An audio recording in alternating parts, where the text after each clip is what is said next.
Żonę na 89, 29 rocznik, urodzony. Proszę, zagraj pan.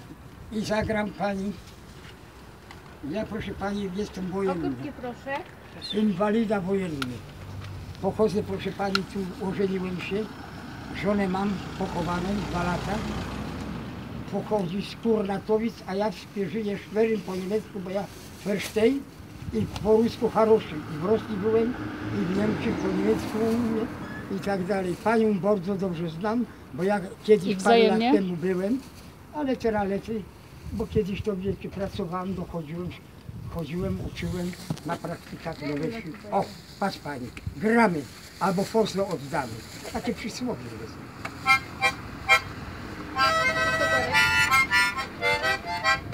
O.